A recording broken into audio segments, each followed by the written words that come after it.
You're now listening to No Gimmicks. No Gimmicks Podcast, what's the healing? No Gimmicks is the feeling.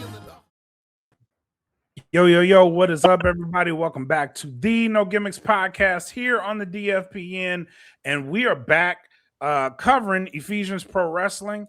As you guys know, we went to the Revival show. Revival, very much an awesome time. A lot of good stories came out of Revival. Some unique experience that we're going to talk about here on the show tonight. But doing that with us, my co-host as usual, JJ. How you doing, sir? What's going on, everybody? Glad to be back. We are definitely picking up steam. As you can tell, we are covering as much as we can, but this one is actually very special, very near and dear to the heart, because this is the experience you've got to witness for yourself in order to truly understand it. So I can't wait to dive into this one. We have a lot to cover, and they're here. They're with us. This has been a long time coming. We've got the hero of the people and the missus of the people as well. Well. Hero of the people, correct. Also now affectionately known in EPW as the GM of the people. He's right. My wife here is my executive consultant. I refer to her affectionately as the hero of the people. I love that. But welcome to the show, guys. Thank you so much for your time. Thank you for having us.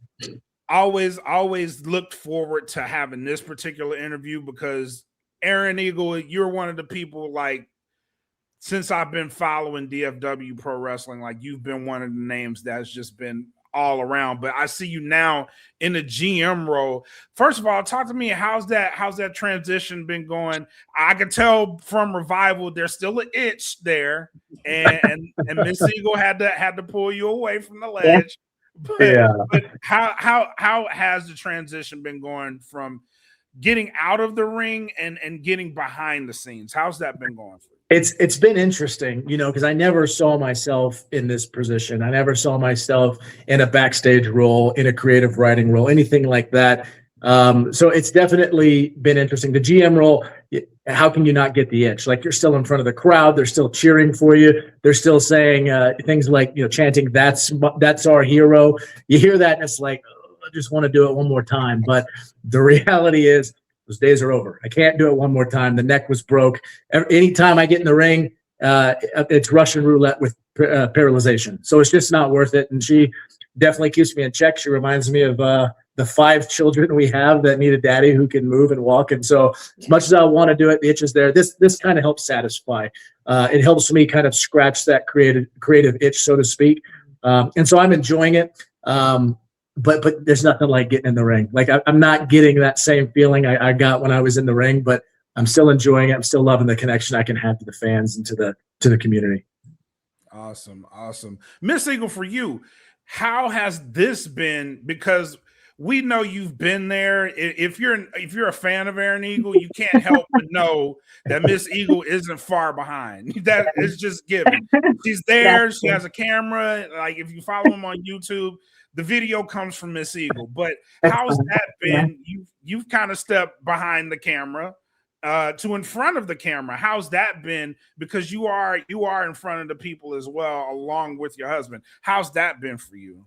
It was, at first I was like, I am not doing it. I'm not going to go in front of anyone. I will not speak on the mic. I will not do any of it. You're crazy. You're out of your mind. I am like an introvert at heart. I will never do it. And then I got a call and they were like, we need someone to help this man stay in line. He is reckless, out of control, making these wrestlers angry. Who else is he going to listen to? And I was like, all right, that's fair. Yeah. We're a great team. So I was like, you know what? I will join your wrestling world and I will do my best to make sure you're following the rules. I am a rule follower. So you be quiet. Follow the rules. But no, I honestly, I enjoy it. I enjoy it more than I ever thought I would. And it's awesome when they cheer, she's our hero. Okay. Have you heard that? Okay. Yeah, no, I hear it. And so it's really cool. The adrenaline for me is there. I obviously have never wrestled, so I don't know what adrenaline he felt, but only what he's told me. But for me, this is as good as it'll get. And so I'm enjoying it. I'm having a lot of fun and connecting with the crowd. So it's awesome. It's a wonderful experience. And like we said, like, this is the ministry. And so we enjoy that part of it too. And getting to pray with people, getting to know people, and hearing what they tell us at the end of the show is like, wow, like we made an impact. This is really worth it. This is the reason that we're here. Awesome. So following that, question for both of you guys: what drew you specifically to EPW? That's a good question. Obviously, maybe not so obviously, our faith is very important to us. And EPW is a Christian promotion. We had wrestled in the past when it was known under 3 former letters and rebranded to EPW. So already kind of had the connection with the guys in the locker room there. And so wanted to kind of just combine 2 loves. I've loved wrestling ever since I was a little kid. I still remember the day my little brother started watching it whenever I was like 11 or 12. And I remember I would make fun of him. He would watch it and I'd be like, that is so stupid, very fake, that nothing real about it. And then one day I'm walking through the living room and I see someone get run over by a car, right? I'm like, wait a minute. People get run over by cars in this sport, And so I was hooked ever since. And I even remember the first wrestler I saw who came to the ring with a championship belt, and it was D'Lo Brown with the European Championship. And I didn't know anything, but I remember seeing that and thinking, that must be like the best wrestler. He's got a belt, you know what I mean? And so I was a huge D'Lo Brown fan for a long time, thinking like he was the pinnacle, And so followed it for a long time, got lucky enough to move into, Arlington, where there was an indie promotion at the time known as PCW, and just fell in love with it. And that was, the goal of what I wanted to do with my life. Had kids, kind of sidetracked for 15 years, came back to it, which was only supposed to be 1 match and turned into 3 years. And it's just been a love of mine. I've always loved it. But my faith has always been really important to me too. So seeing an opportunity to try to combine those 2 was appealing to me. And in the current role that I am the GM of the people. I also have a lot of input on the creative side of things. And one thing that has always kind of driven me crazy when it comes to like Christian entertainment is it's usually very cheesy, right? And I can't stand that. That the focus is more on the message than the art, which I understand the message is important. The message is the most important thing. But with Christian entertainment, I noticed that when you focus on the message more than the entertainment, or more than the art of it, it turns people off. And they just go like, I'm not interested. It's too cheesy, too whatever. So many good potentially good Christian films and TV shows out there, but the art is so cheesy that people don't even want to stick around for the message. So when I took this role, I was adamant and I said, if we're going to do this, I want the art to be really good. I want to combine what I love about wrestling, which is the storytelling, it's the feuds, it's the in-ring action. I want to combine that with what is really important to us, which is the message. So I don't want to sacrifice message for art. I want the art to be just as captivating as the message. That way, people who have no interest maybe in the faith or anything like that go, I want to go to that show because I want to figure out, who hit Aaron Eagle behind the curtain, because I want to figure out, is Bad Company going to be knocked off the top of the mountain again? I want them to be wondering what's going to happen next. And oh yeah, there's maybe going to be a little something there that touches my heart too. You just described revival in a nutshell. That's exactly what it felt like. It felt like there's really good wrestling here. And if you just don't focus on the fact that it is a Christian promotion, it's really good wrestling. It's really good storytelling. And then bam, the message is just as impactful because you have great wrestling attached to it. So that was one of my takeaways from Revival, is that even if you're not focused on the fact that it is a Christian promotion, you have to focus on the fact that this is very good wrestling, very high level storytelling within that, and then boom, you get hit with a great message. So for sure, that was a really big takeaway for me. Well, our faith is, we take it very serious. There is emotion behind it. There is there's a stirring in our heart when it comes to our faith that is very real. It's not hey, it's Sunday, let's go to church and sit for an hour. It's not a, hey, let us put the Bible on our coffee table and make it look like we're Christians, or hang the Christian wall. There's a lot of emotion there in our faith. It means a lot to us. In fact, today I was just telling my wife, I was in the car listening to a teacher that I like. His name is Jonathan Pokluda. He teaches down in Waco, and I'm listening to one of his sermons, and I feel myself getting emotional listening to what he's saying. And he's talking about how the fact is that he is, if you know the story of the prodigal son, the son essentially takes the inheritance, leaves the father, goes out, makes a mess of his life, and then comes back to the father, and the father welcomes him with open arms and throws a big party. And then you've got the other brother who's like, what the heck, Dad? I've been here the whole time, checking the boxes, doing the right thing. And the problem is that there was no emotion behind it, right? It was all like, I'm just doing what I'm supposed to do because I'm a good son, right? And I heard that message this morning, and I felt myself getting choked up, thinking, I'm the other brother. I'm also the other brother who, for a long phase of my life, is just checking the boxes, going through the motions, but not really feeling it. And so, what I'm trying to get at is our faith, our Christian walk. There's a lot of feeling into it. There's a lot of emotion, and if we give you cheesy wrestling that has no feeling, that has no drama, you're going to relate that to the Christian message too. And you're going to go, yeah, it's just this cheesy thing people do. And it's very real to us, just like I want to make the product we put in front of people very real too. Well said. JJ? Yeah, no, I absolutely love it. And you actually said something, with those few questions and the message of what EPW stands for and what you guys believe in. And like Kelvin touched on, you described revival 1,000% in a nutshell. And so the question that I had for both of you, with us, that was our first time experiencing that.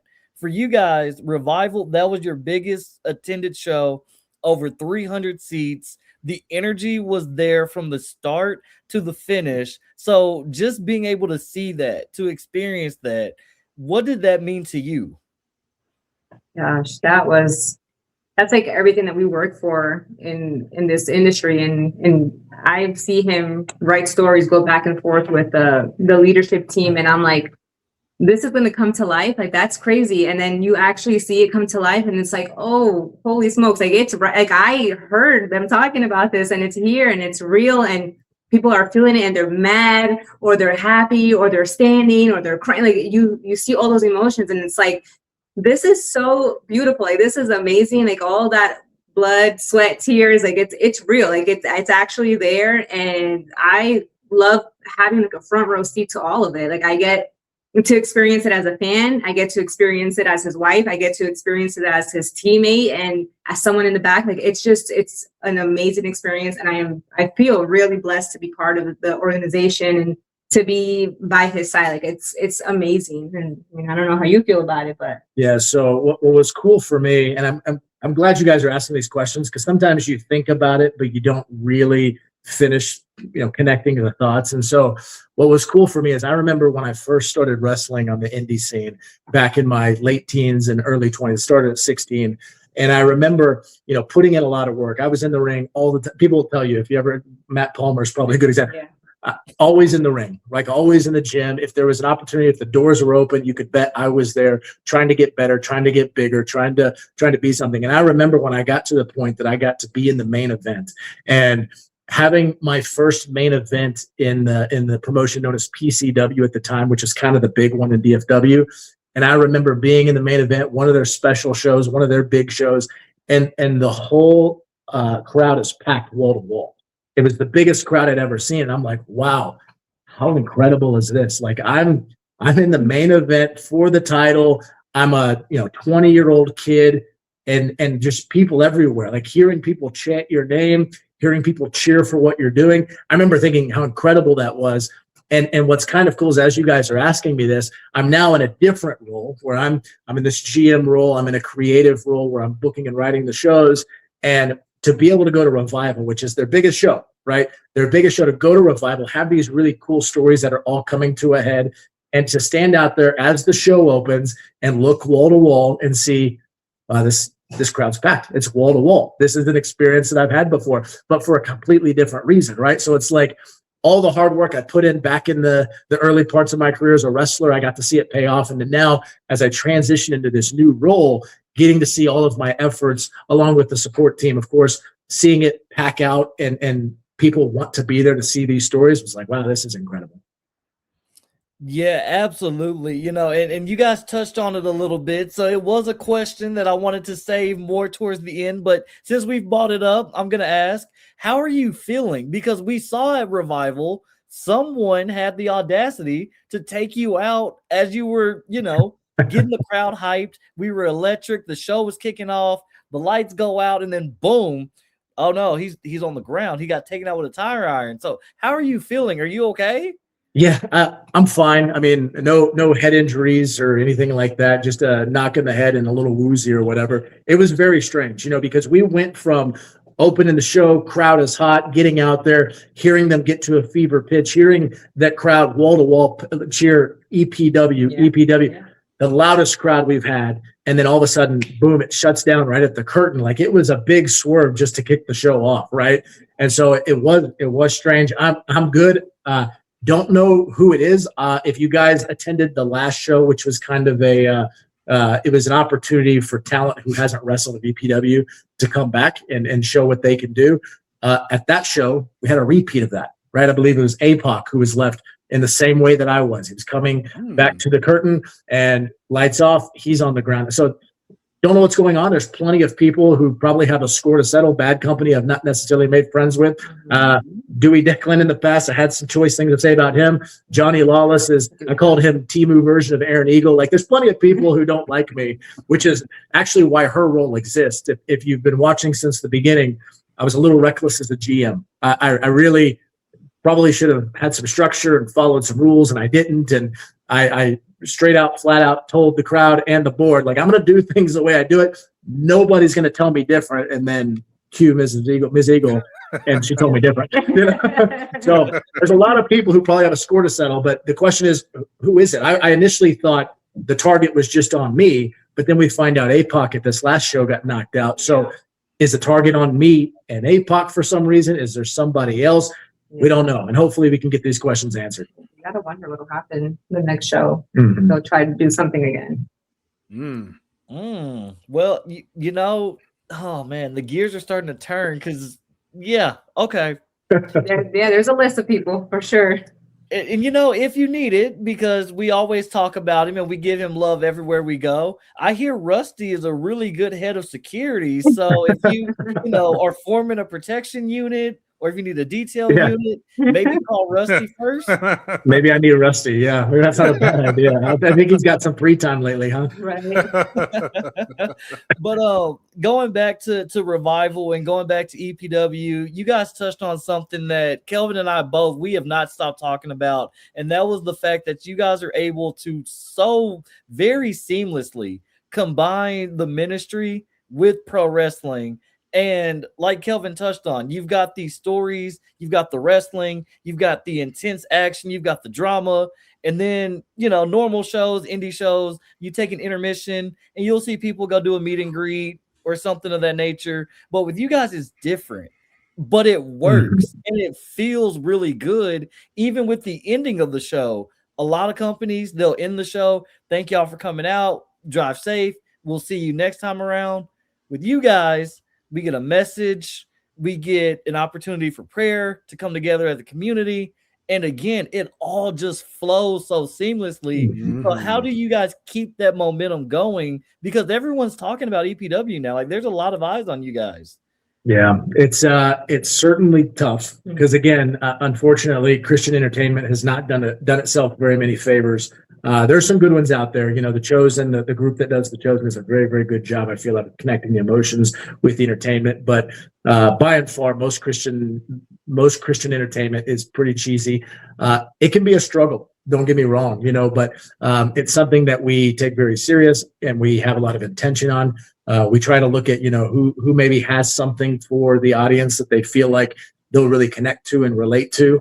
A lot of it's spirit led. If you're a believer in Christ, then you know that you are indwelled with the Spirit, and so a lot of that is just trying to listen to, what do we feel like the Spirit is telling someone to tell this audience? Because as much as we want to give a good show, as much as we want to make sure people come in here, chant for their favorite, have their sign, get their autographs, buy their merch, as much as all that, we want to do, if we send everybody out of there without trying to do a heart check, we haven't done any favors. If all we did was make people feel happy until they fall asleep that night and go back into their regular life, then we missed a really big opportunity.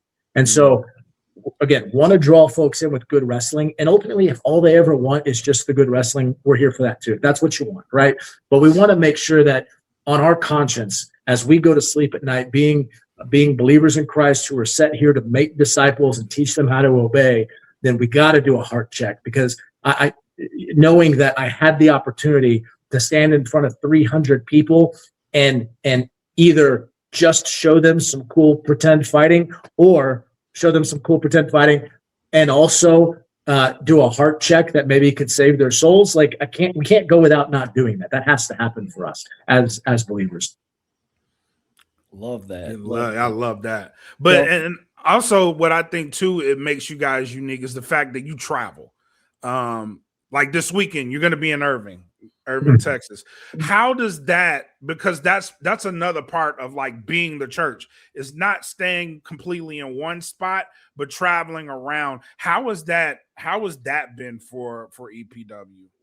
I mean, EPW, these guys, even when before it was rebranded, traveling was something that they kind of did. It really primarily was a traveling ministry more than it was, a ministry that was housed in the same location all the time. So it's kind of normal for them. That's not something that feels weird or awkward or off or anything. They're good with it. I'm sure back in the day, depending on how old you guys are, I remember back in like the 80s and 90s, you had like the power squad or whatever, and they'd get over and they'd, rip newspapers and, bend steel and stuff like those guys were a travel ministry. And the idea of EPW, what it was called before it was rebranded, was kind of similar, like go across the country and be able to show the oppressive feat of pro wrestling, but then also try to connect with, again, a heart check, which is primarily the goal. So the traveling stuff is not tough for them.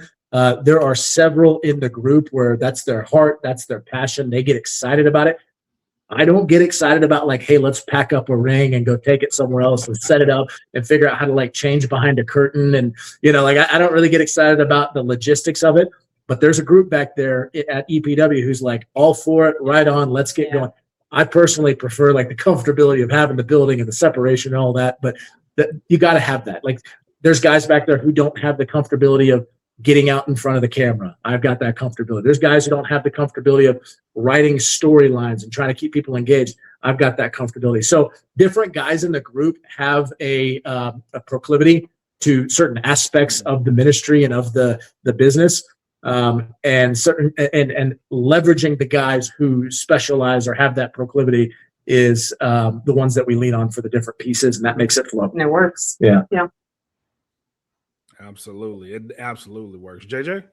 Absolutely. And you touched on it, right? You guys have Irving coming up, but you also have another show coming up that we were wanting to get you on to talk about because Revival was phenomenal. The replay was out on Abundant TV. I found myself telling my best friend about it. We watched it together, and he's like, "Oh, the next time you're going out there, please, I want to go too." So, can you give us a little bit of what's coming? What can we expect with the next shows? Yeah, I can. I think if you haven't been to a show, or if you have to go to this next one, because it's going to reignite a lot of the stories you already saw and transition us into new ones. So one thing you may have seen at Revival was you had the hit makers, Mikey B and Cody G, announced if we win the match, we are going to have a contest on the next show, June 13th. So June 13th, it's planned. We're going to have, what is it? America's Got Idol Talent Voice Makers or something.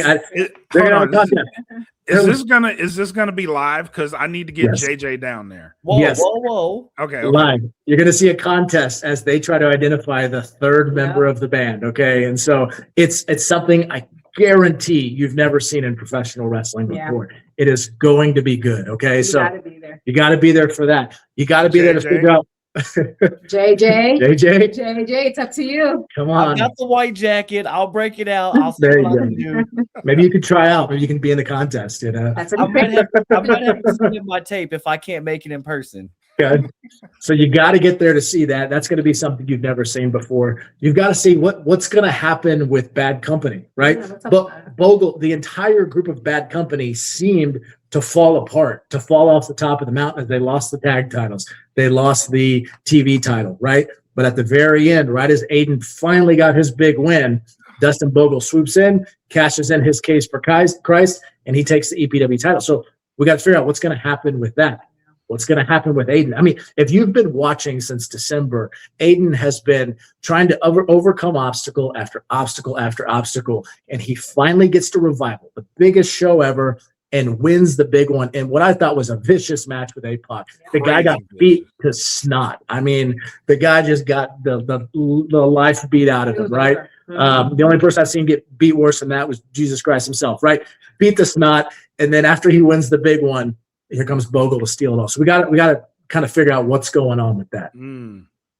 If I remember correctly, you almost stopped that match, right? Yeah, Yeah. So the towel and everything. yeah. So if you weren't there, you got to go back and watch it. Aiden was handcuffed to the turnbuckle on the inside, hands behind his back, and APOC is just chop after Yeah, chop it's so after hard chop. to watch. If you saw Aiden afterwards, like just this nasty bruise across his chest. Back when I used to when I first started wrestling, they don't do this anymore in a lot of places, but back when I did, they had something called chop night, which is when they finally are going to test you to see if you're going to stick around. Everybody just chops you over and over and over until your chest is bloody and bruised, Did right? APOC do that to you? APOC, I think he was there for that too, yeah. And so APOC essentially did that to Aiden in the ring during this match. And you're right. I went, got the handcuffs off, ready to throw in the towel. Aiden stopped it and kept going. And I mean, respect for him, Yeah. right? Because that was a beating.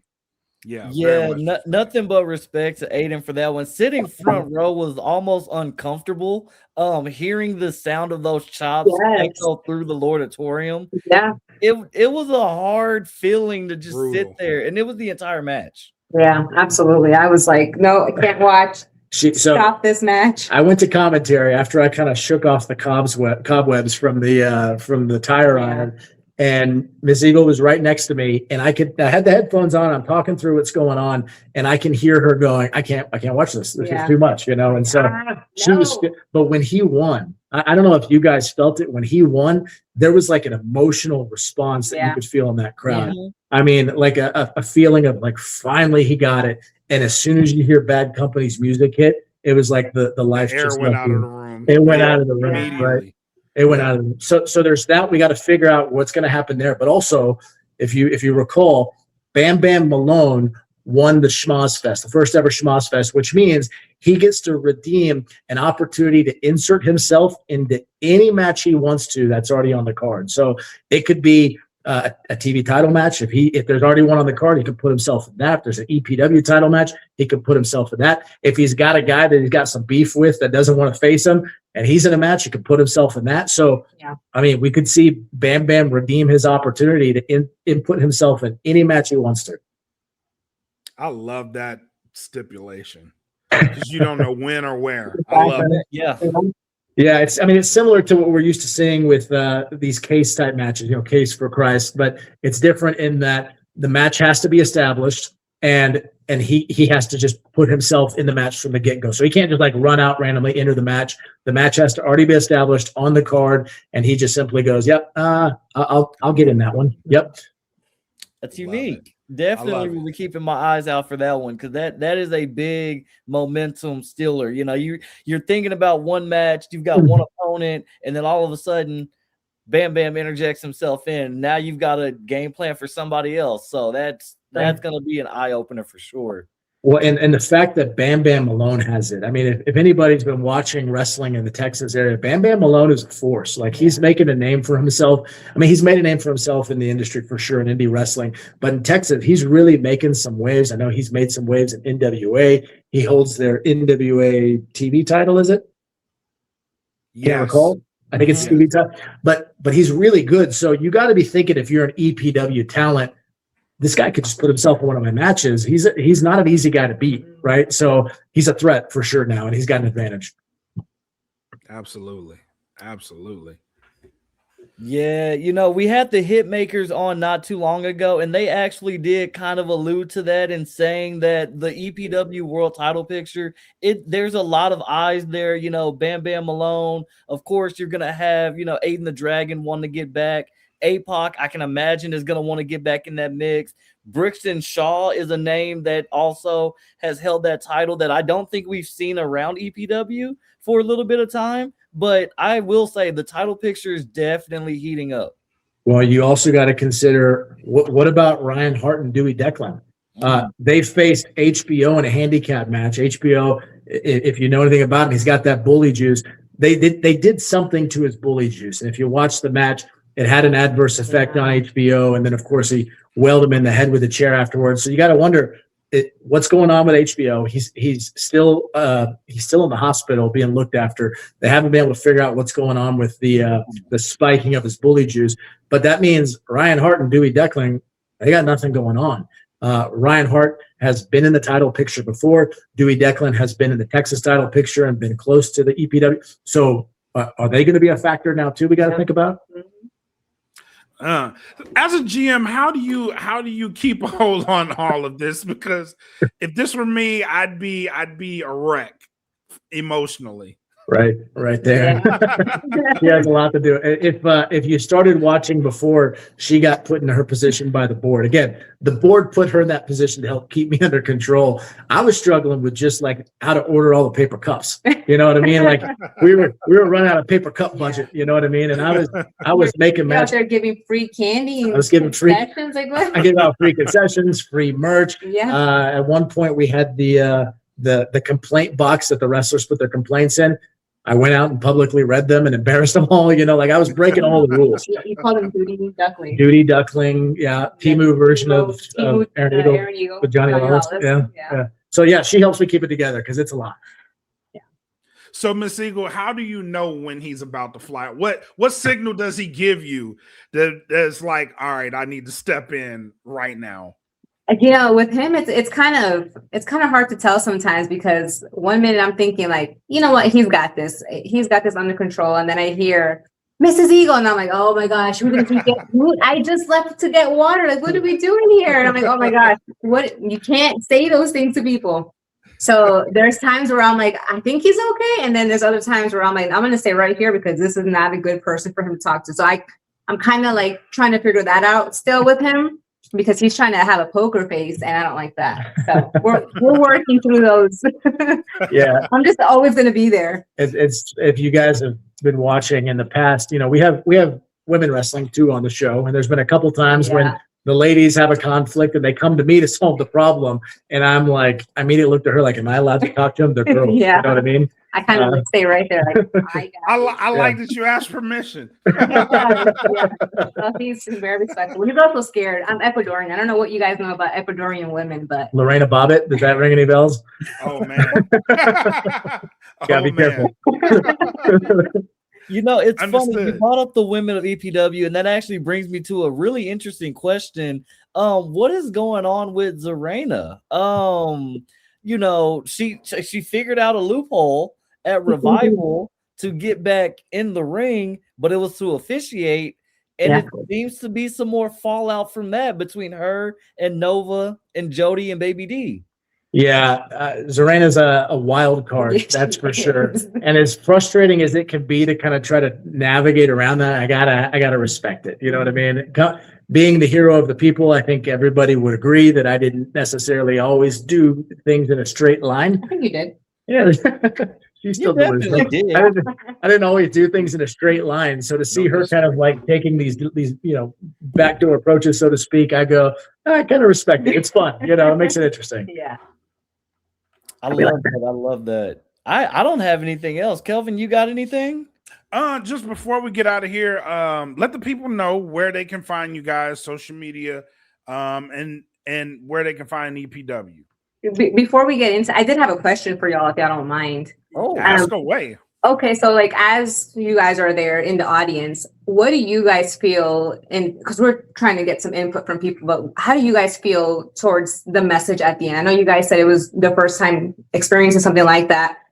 did it like make you guys feel like this is a little weird, this is too much, I don't know how to respond to it? Because we do ask people like, hey, if you feel something in your heart, like come talk to us, like come find us or raise your hand for a prayer. We don't necessarily know the best approach, and so I'm learning too, because I one day would like to get up there and give a testimony and do the same thing and pray for people. But how do you guys feel about that as an audience member? For me personally, I think the message at the end, it was organic, and when you have stuff that happens organically, it just fits right in. So the fact that this happened after such an emotional match, I thought it was perfect.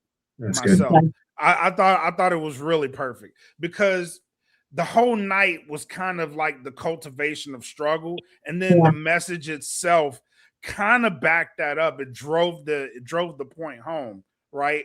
And I think anytime you do that, granted, this is my first show there, right? Yeah. I think if you do that consistently, I don't see how anyone can have a problem with it.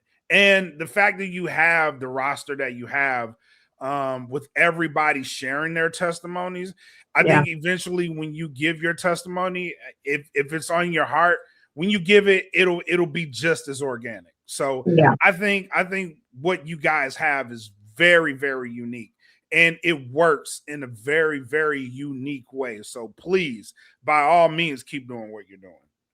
Good feedback. Yeah, I will double down on that with everything Kelvin said. And the biggest thing about it for me personally, and Kelvin hit it right on the head, it was organic.